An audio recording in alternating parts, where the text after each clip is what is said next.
It is 1:38 a.m. on Thursday, November 11th, 2021, and I tried to get the vlog for the 10th done. I had it in iMovie, and it was about 16 minutes long. It has footage of me on the balcony in the sunlight. The vlog starts off with me having been woken up by a broken dish from the kitchen. He dropped his bowl, and I was sleeping on the book nook floor, and it was after 6 o'clock in the morning, and that woke me up. So, and I can't believe I slept on the book nook floor all that late. Oh, the neighbors' light is on, shining on the balcony. But yeah, I was gonna get that vlog at least processed from and exported from iMovie, and then, upload it some other time to YouTube. But something happened in iMovie that hasn't happened yet since I started vlogging every day since October 1st. It made the clips go all dark. And yeah, it was kind of buggy, so I haven't had that the entire time that I've been doing this, and I've actually never seen that before in all my times of using iMovie. Not that I use it all that great, but just saying, it was very weird. So I took that as a sign that I should just go to bed. I'm gonna go to bed. I'll give it a try tomorrow, even if I have to start from scratch. But originally, just as a note to self, the video was going to be 16 minutes and 15 seconds. And now, I don't know how long it'll be, how I'll edit it. We'll find out. Yeah, look at that. So it's nighttime. I'm gonna go to bed now. This will be the earliest I've gone to bed in a while, but I'm tired and I don't want to stay up. Hi, phone recognizing that I'm using a camera on it. Anyway, good night. Take care, sleep tight, etc. It's Thursday, November 11th, 2021, 11:01 a.m. I am uploading the video from yesterday, which is taking a while. 28% uploading to YouTube. And I'm trying to read again. I'm on page 104 of this Canadian novel. It was made into a Netflix series that I saw a while ago.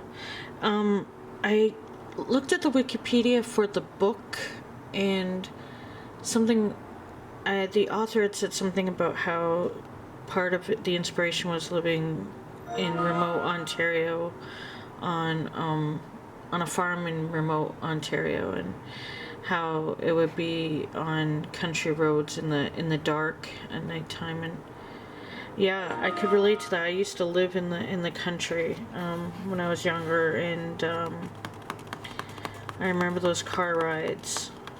And yeah, there is some eerie beauty to it, but some flashes of horror when you don't know what's out there in the dark and you see the vast fields.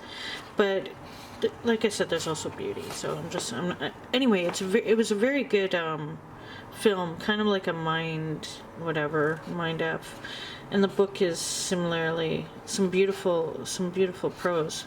But yeah, not for everyone, I'm sure, but I kind of liked it. My phone is going off, so I'm gonna return to reading while 30%. And today has been cold, and the wind was really, really loud when I woke up. The wind was just very wintry, blustering through. So at some points the door was closed or windows were closed, but it's calmed down. Yeah, it's such a stark contrast to yesterday's bright sunshine. Like, I've been up for a few hours, and this is exactly how it looked earlier. Ooh, plane. Wait just a second. Ooh, there's a few information. Oh, because it's Veterans Day. Remembrance Day. I don't know. Can you see that? No, can't see it. There's 4 with a missing spot. I think I'm too late to catch it in film. Oh, there we go.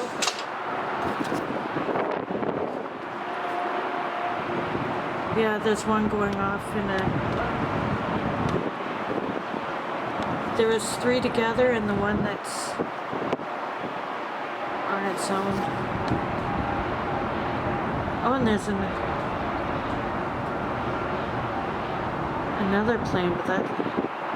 Another couple planes down there. What? Wait, are those... Those are really low to the buildings over there, those 2. Do you see those? No, everything's blurry. Okay, so 4 planes flew over there with 1 missing, and now then there's 2 really low planes. That looks so bizarre when they're that low to the city. The other ones are... Look at them. What are they doing so low?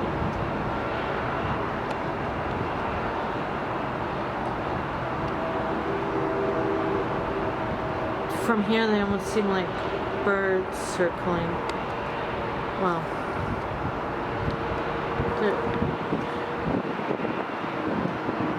Are they allowed to be that low? I guess they have permission. But it's awkward. I feel uncomfortable with how low they are. I don't know. It just seems weird. I know it's...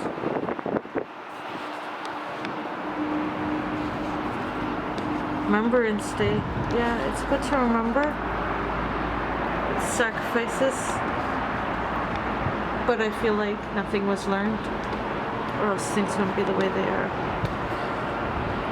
Which makes me sad. So many families destroyed. Very sad. Yeah, they're circling like the hawks, actually. It's very... I wonder why they're over there in particular.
Oh, there's the other ones coming to join them.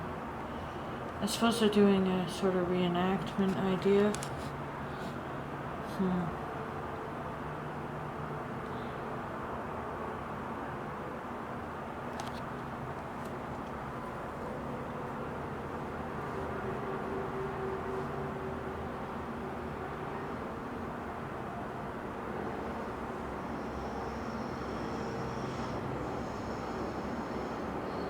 If the low-flying planes are to remind us of how it could feel when that was happening in, let's say, World War II, I mean, that stuff's still happening in other countries. We have a lot of people that have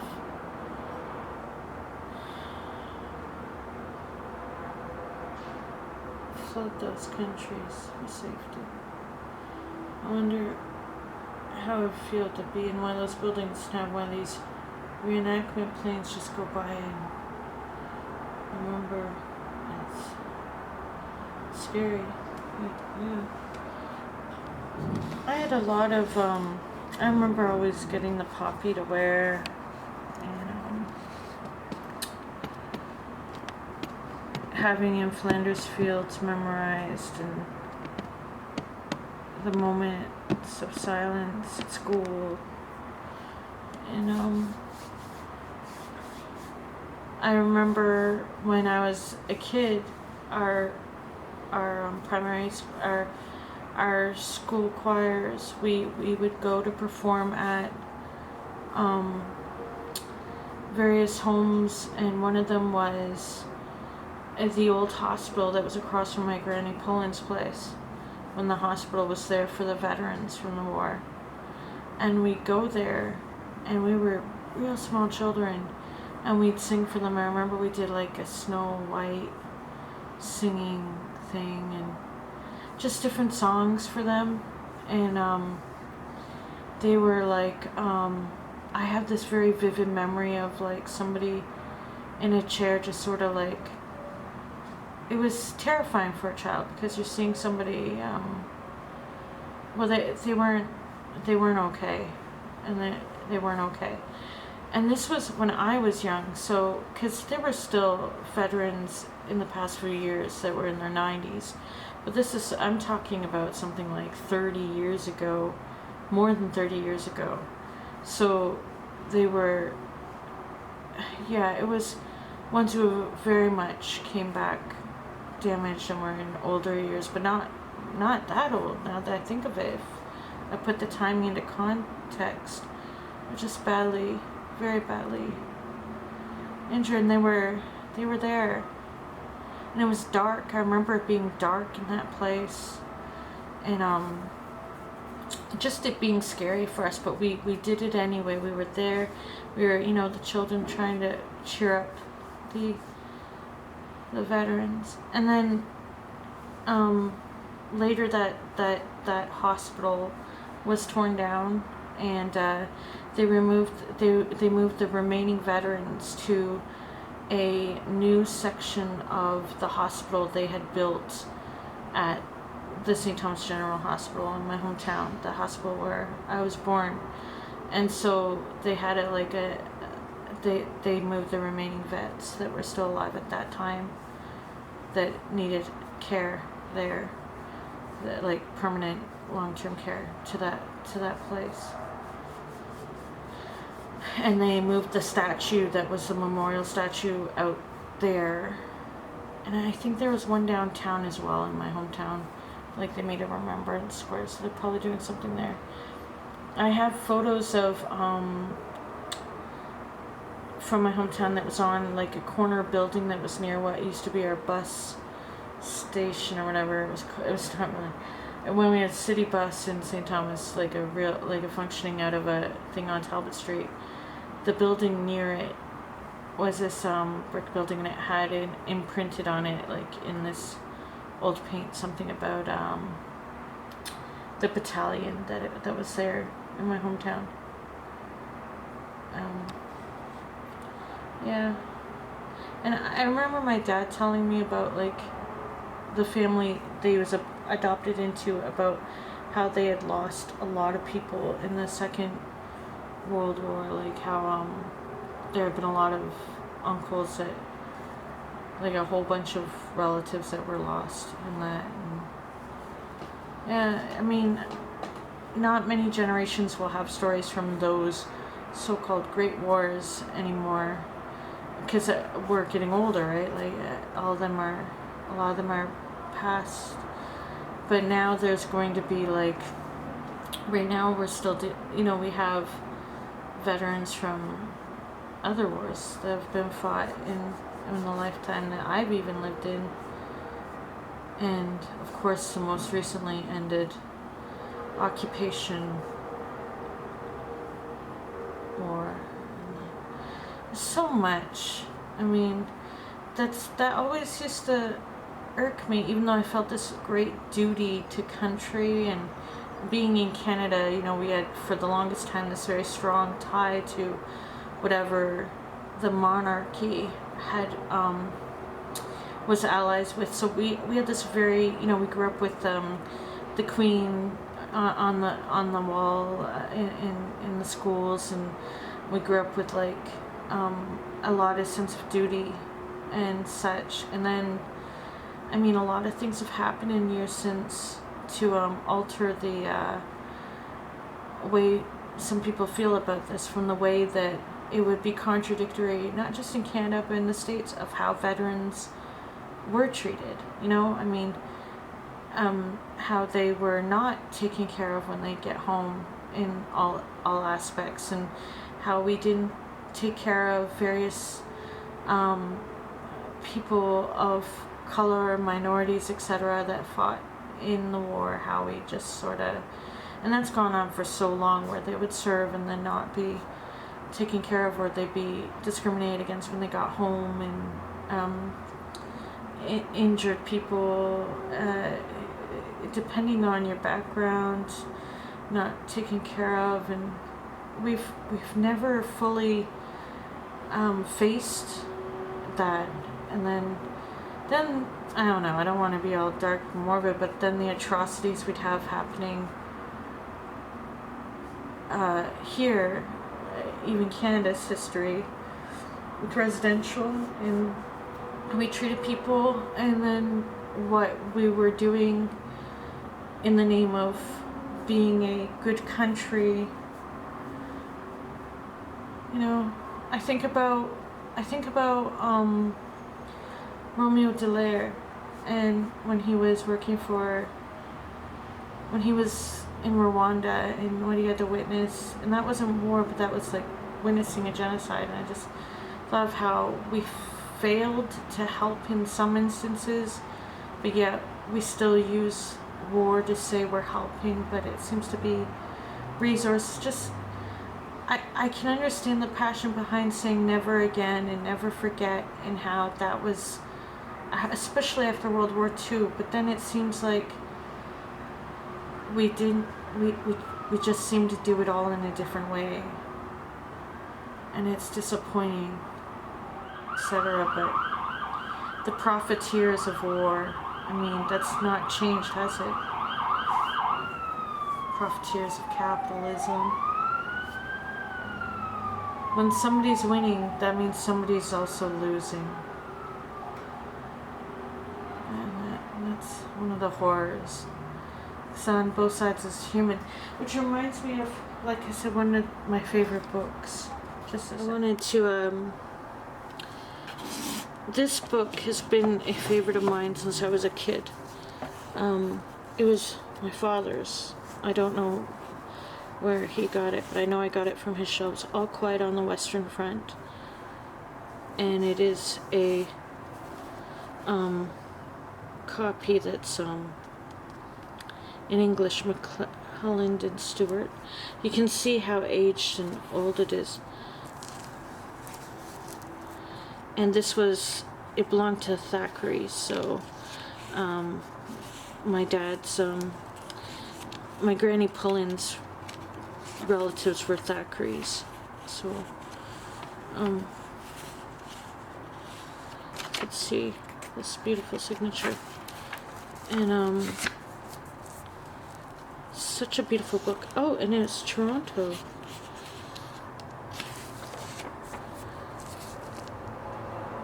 First published in Germany, 1929. This book is to be neither an accusation nor a confession, and least of all an adventure, for death is not an adventure to those who stand face to face with it. It will try simply to tell a generation of men who, even though they may have escaped its shells, were destroyed by the war. And that's what I think about when I think about Remembrance Day. I think about veterans in not a glorifying way, but in even today, when years ago, when after 9/11, I thought, oh no, we're going to have so many PTSD veterans, and it's going to be horrifying. You know what I mean? And I think of civilians as well. I'm just saying, that was one of my... But yeah, this is a great book.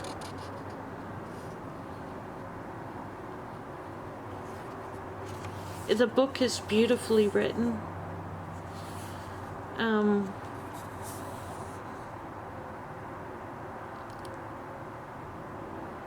Monotonously the lorries sway, monotonously come the calls, monotonously falls the rain. It falls on our heads and on the heads of the dead up in line, on the body of the little recruit with the wound that is so much too big for his hip. It falls on Kemerick's grave, it falls in our hearts. An explosion sounds somewhere. We wince, our eyes become tense, our hands are ready to vault over the side of the lorry into the ditch by the road. Nothing happens, only the monotonous cry. Mind wire, our knees bend, we are again half asleep. That's nice. And it talks about killing lies.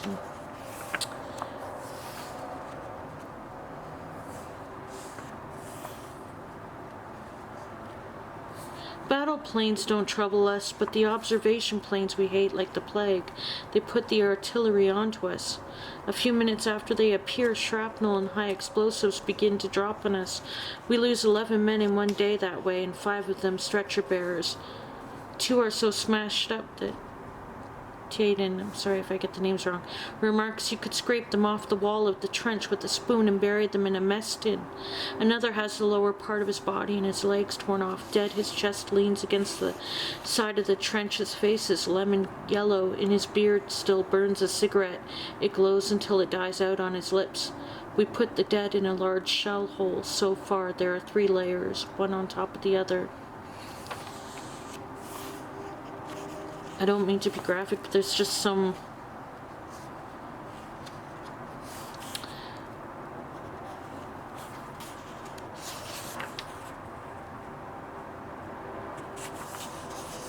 We were never very demonstrative in our family. Poor folk who toil and are full of cares are not so. It is not their way to protest what they already know. When my mother says to me, "Dear boy," it means much more than when another uses it. I know well enough that the jar of whortleberries is the only one they have had for months, and that she has kept it for me, and that somewhat stale cakes that she gives me too. She must have got them cheap sometime and put them all by for me. I sit by her bed, and through the window the chestnut trees in the beer garden opposite glow in brown and gold. I breathe deeply and say over to myself, "You are at home, you are at home." But a sense of strangeness will not leave me. I cannot feel at home amongst these things. There is my mother, there is my sister, there are my case of butterflies, and there the mahogany piano, but I am not myself there. There is a distance, a veil between us.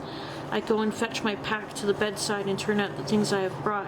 A whole Edamere cheese that Cat provided me with, 2 loaves of army bread, 3/4 of a pound of butter, 2 tins of liver sausage, a pound of dripping, and a little bag of rice. I suppose you can make some use of that, they nod. Is it pretty bad for food here? I inquire. Yes, it's not much. Do you not get enough out there? I smile and point to the things I have brought. Not always quite so well as that, of course, but we fare reasonably well. Erna takes away the food. Suddenly my mother seizes hold of my hand and asks falteringly, "Was it very bad out there, Paul?" Mother, what should I answer to that? You would not understand. You can never realize it, and you shall never realize it. You never shall realize it. Was it bad, you ask your mother? I shake my head and say, "No, Mother, not so very. There are always a lot of us together, so it isn't so bad." Yes, but Heinrich Breidenmeyer, sorry again, was here just lately, and he said it was terrible out there now with the gas and all the rest of it.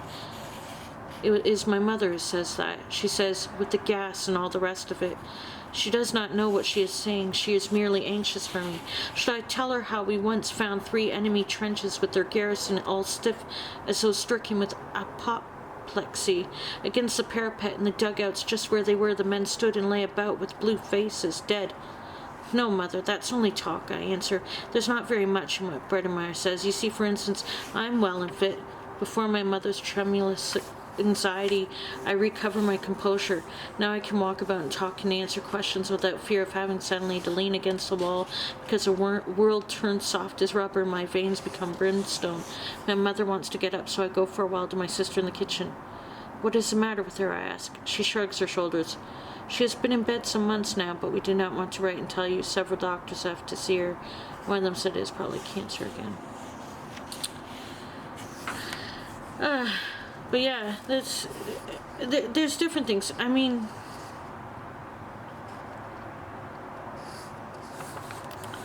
there's so many.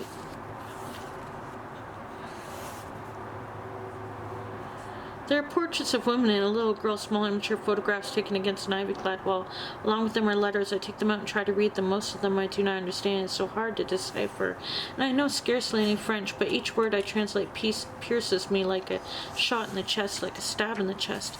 My brain is taxed beyond endurance, but I realize this much, that I will never dare to write to these people as I intended. Impossible. I look at the portraits once more. They are clearly not rich people. I might send them money anonymously if I earn anything later on. I seize upon that. It is at least something to hold on to. This dead man is bound up with my life, therefore I must do everything, promise everything in order to save myself. I swear blindly that I mean to live only for his sake and his family. With wet lips I try to placate him, and deep down in me lies the hope that I may buy myself off in this way and perhaps even get out of this. It is a little stratagem. If only I am allowed to escape, then I will see to it. So I open the book and read slowly. With the dead man's pencil, I write the address on an envelope, then swiftly thrust everything back into his tunic. I have killed the printer, Gerard Duval. I must be a printer, I think confusedly. Be a printer.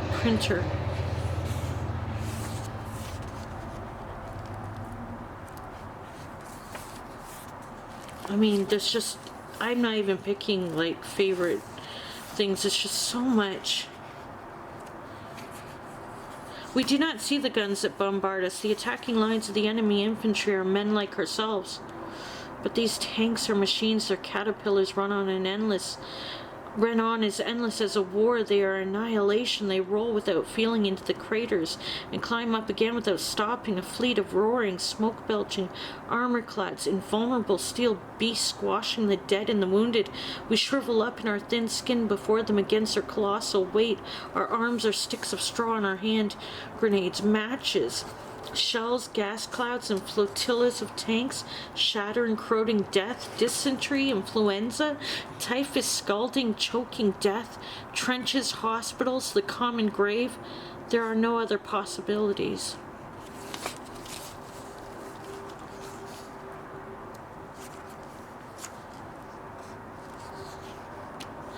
The months pass by. The summer of 1918 is the most bloody and the most terrible.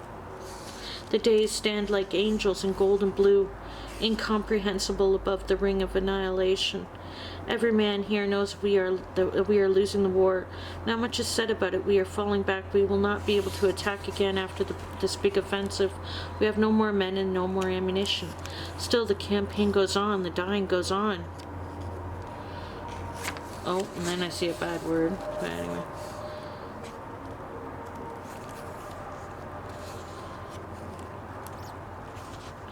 It's just, this book was very humanizing of just people in general, and I just thought it was beautiful.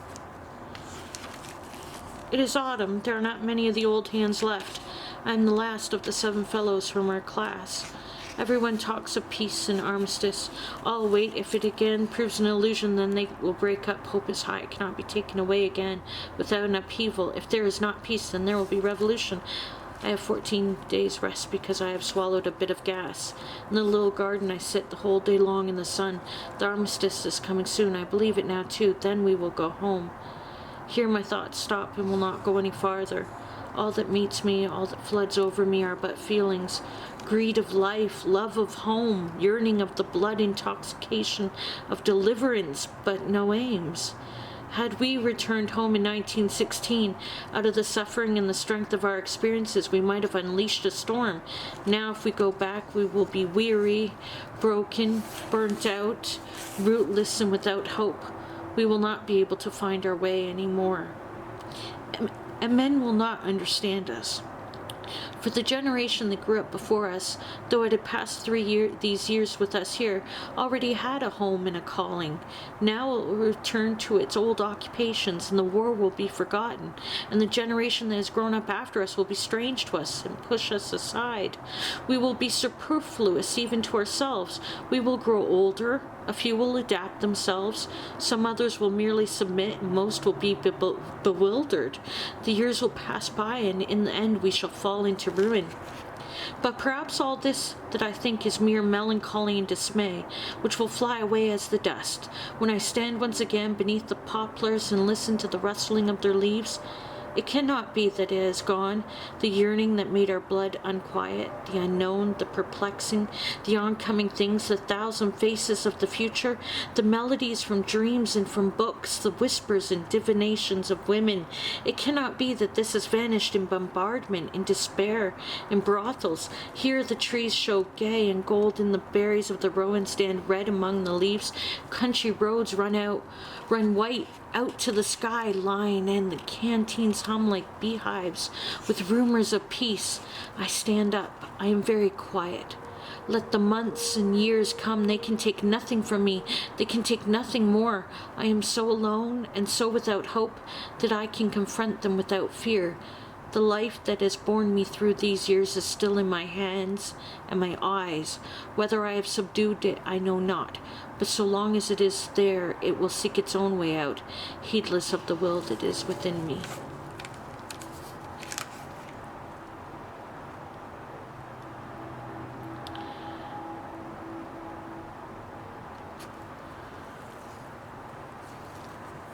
Just some beautiful prose.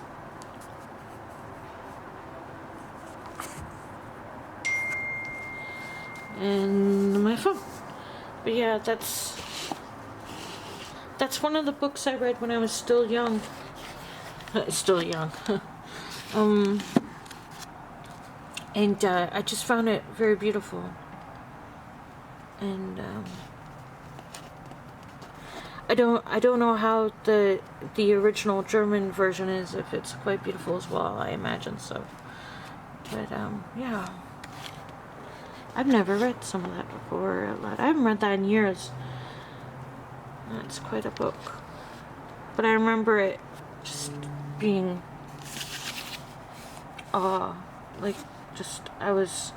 it made me really feel, and it made me think about a lot.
Good night.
My words a while ago. It is, what time is it now? 10:14 p.m. I've just entered the words into the document. It says page 28, 19283 words. So we're going to add that 19283. Oh, and I'm going to make this post public. I had no energy to write. I was tired. And I ended up going on a little rant about,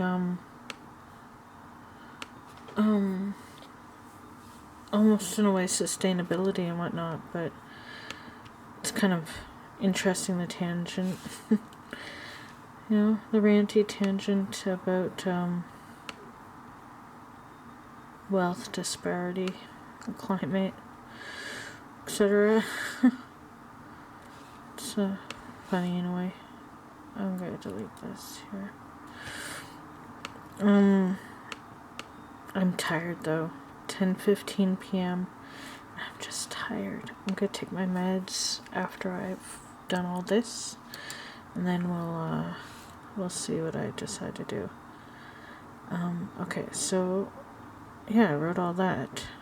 I already closed the 750 words. There we go. So I'm on an 11-day streak for the 11th of November. I've written consistently 1780 words. Affectionate, concerned mostly about money. Extrovert. Ooh. Probably because I was speaking so much about the world. Positive, uncertain, thinking the present, hearing them. Yeah, so that's that. And yeah, so we're gonna enter in the total words. 19283. 19.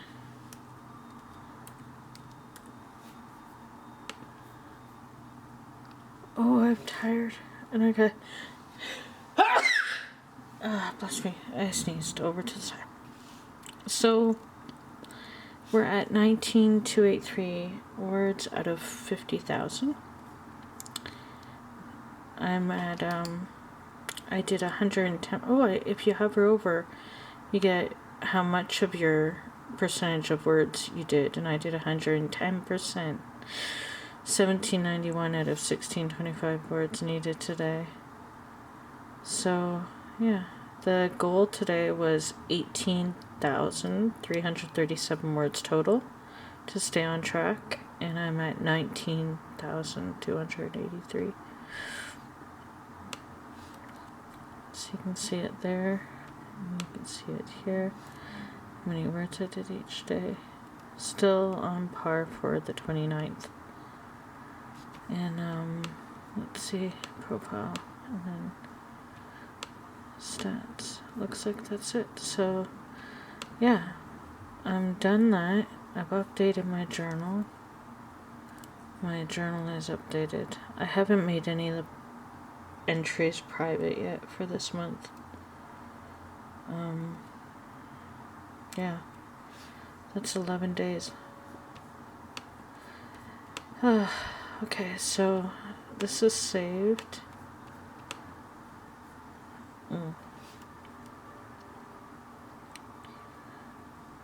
I know I have some grammar errors, but it's okay. It's okay. We're gonna send this over, but first we have to. Sorry about the cord. It's the phone cord in the way. Okay, so wake up, keyboard. Oh, there you are.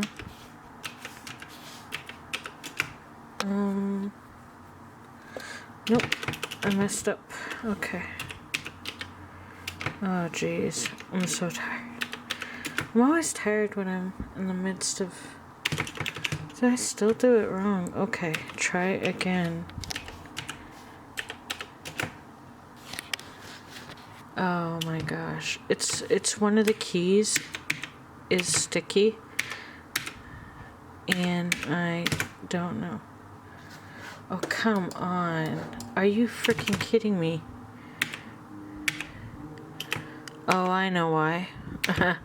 I was one key over. Okay, got you. Got you. Alright, so let's open this up and send this over to airdrop.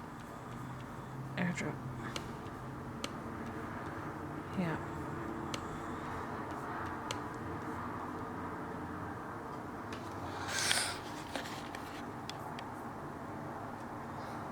Come on.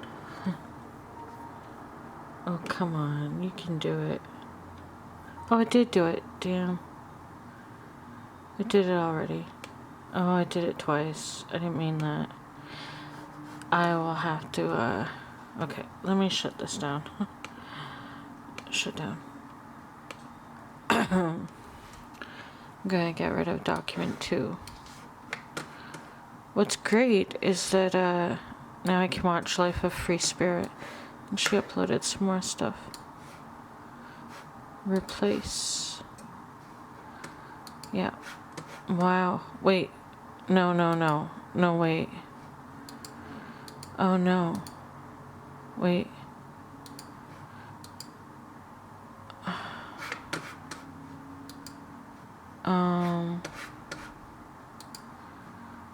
Wait, is this one the most recent copy? Did I accidentally put the second copy on the desktop? I wasn't even paying attention. Because I'm like, wait, hurry, get it over with. Wait till you see this, it's kind of cute. Oh, I've just rustled one of the cats. No, Chai, it's okay. Here, I want to show you. Hi, Chai. Hi.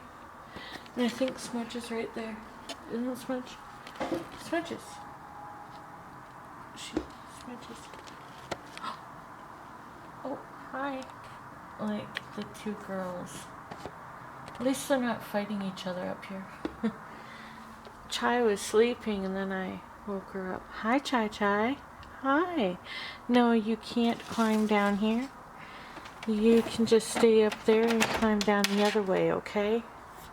Okay, Chai. Hi. And that's a Smudge.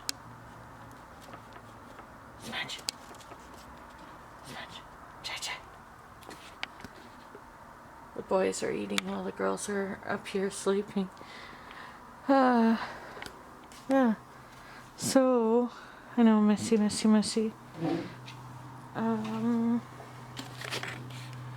Okay, so what'd I do? How'd I do? Yeah, this one's fine. Okay, it is the full 11 days. Okay, so we're gonna delete the second copy. Great. Alright, so 10:22 p.m. and I've done my writing. I've updated my NaNoWriMo. I was watching Life of a Free Spirit earlier today. See? That's Chantal. She's a Canadian in Ottawa.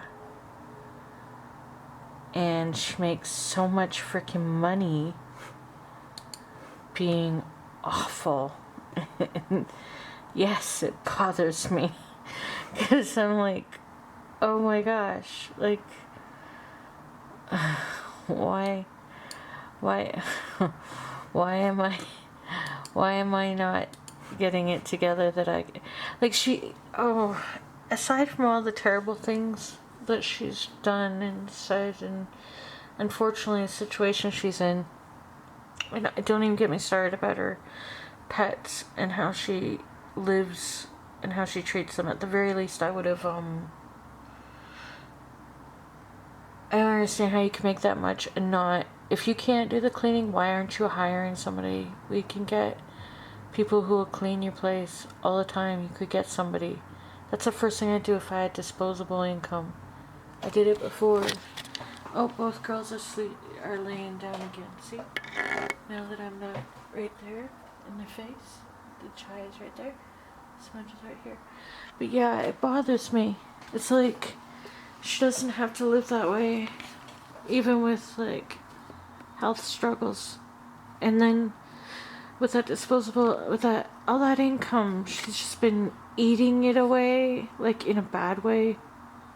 And illicit substances and paying the rent of a violent, awful person, allegedly, and paying 2 rents and not being there for long-time friends. I get it if he's not your type, but just not even be.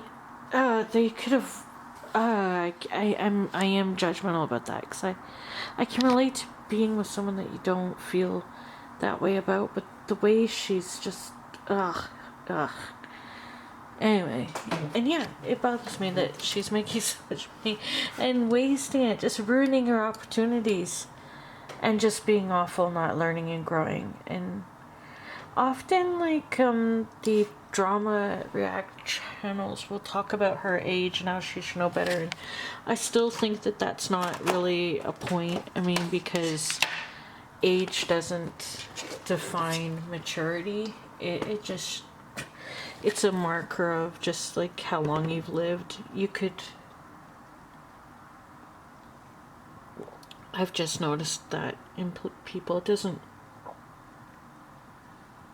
doesn't mean you know better. It doesn't mean that in everything. It all depends on your experiences and whether you learned anything from them and different things. And some people don't have the capacity, or just will never and refuse. But yeah, this is the first time I've been on camera in a while. That was yesterday's vlog. I was just on the balcony in the sunlight for the first time in a while. That's me. And all my hair. Which is finally reminiscent of my hair a few years ago, 6 years ago. A little bit. Getting there. It's looking a bit more like this lately because of the length. Anyway, I am watching the shit show that is Foodie Beauty because it's just very fascinating to me.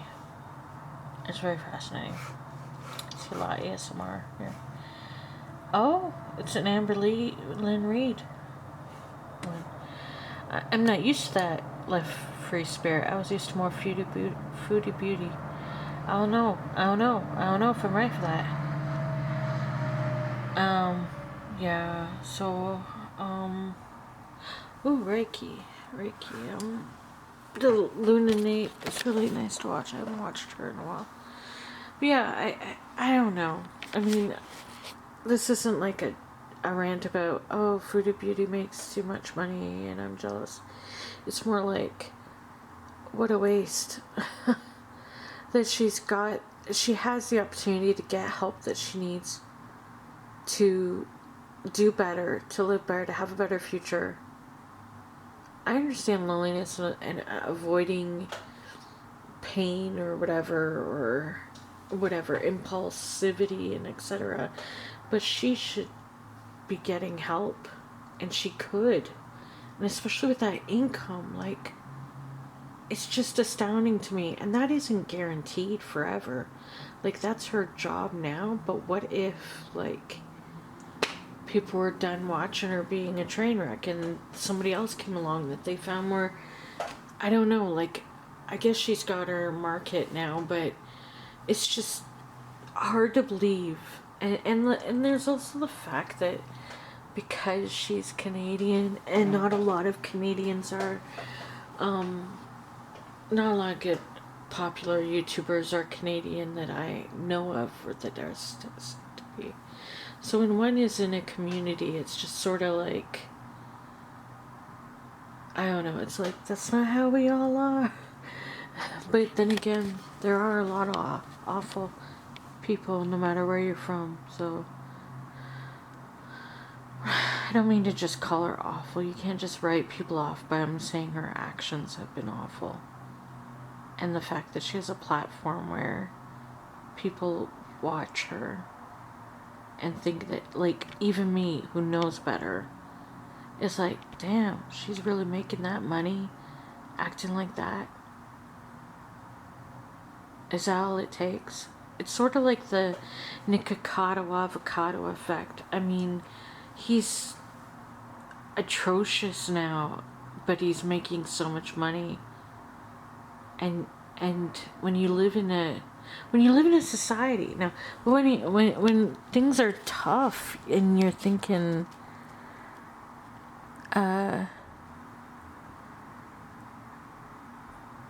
you see people doing stuff like that and you're like, is it worth it? And if you've ever struggled even a bit, you might consider, yeah, maybe it is. I'm just saying, maybe it is, I don't know. Okay, so caution urged as Ontario's COVID-19 cases increase.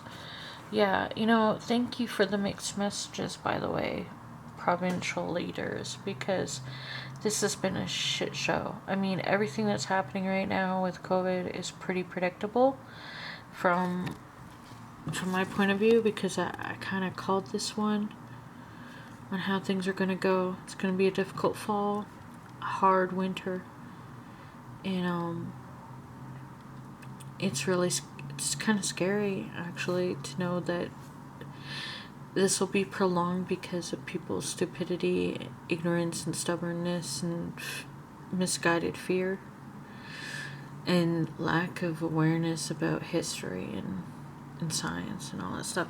So it's just sort of like, I can't believe that people didn't see this coming. I mean, the numbers have just been, the trajectory is predictable, and the way that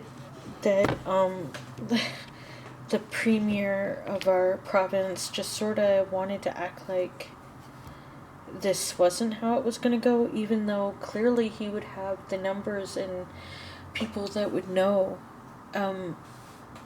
It's kind of the misleading part, the go out, be a good consumer, be a good worker, consume and work and buy and do all the things, and it's okay, put all your kids in school and do everything, and let's do this, we're back, and it's like nothing says that we're back. We're not back yet, we're not ready. I'm gonna just end this vlog by saying my point of view on the matter has been since 2020 that we should have had universal basic income put into place by the government federally. Everybody should have received universal basic income.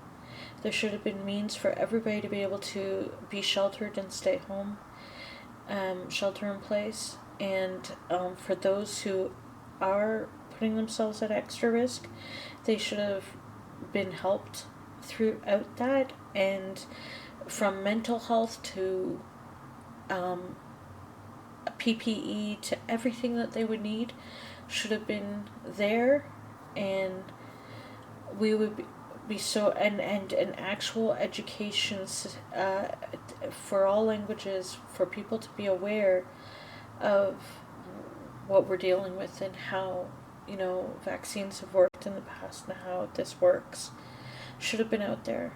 And I'm just disappointed that we didn't do it. We totally messed this up in ways that movies on the subject matter of outbreaks and such never would have thought that there would be such political divisiveness and hesitancy and just I don't think somebody who's writing a novel could have written this, because it would seem too far-fetched. It would seem too far-fetched that we'd be this way, because ultimately most people would think the best of people would win out. I guess this makes me rethink the whole idea of the book 1984 by George Orwell, and how I hated that ending. I thought, how cynical, how dark of it to believe that. And then now I think, wow, he's one of the few writers that dared to say, no, this is who we are, or who we might be. And that's very interesting.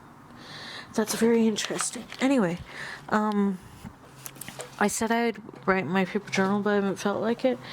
So I've been reading, and I'm halfway through the book. I'm thinking of ending things, and again, beautifully stark and weird. Just because of the way it is. I mean, it's kind of I know this is taking me a long time to read, but I am used to playing video games, not reading. Oh, the cover is... the font is lifted up. It's very nice. That's what, but this is not nice. Anyway, it's I'd recommend seeing the Netflix, but reading the book, of course, right? But if the Netflix ends differently, but it's pretty good. Okay. I know I ranted about something that not everybody will agree with, but I just want to give my opinion about it, which doesn't count for much because I'm just one person living one life. But, it's been quite a thing to be near a hospital and across from a long-term care facility, and to be in a city that has been quite affected by this in so many ways, and just to know that, just to see it, you hear it differently in the traffic from when we have shutdowns to when there's more of an increase of stuff happening, and you just, it's a worker populated area, and it's just, I don't know, I'm rambling. Now I have a headache and I need to drink water, so I'm gonna drink some water. 10:36 p.m. and this has been my video. Quite a video today, really, in some ways, right? No? Yes.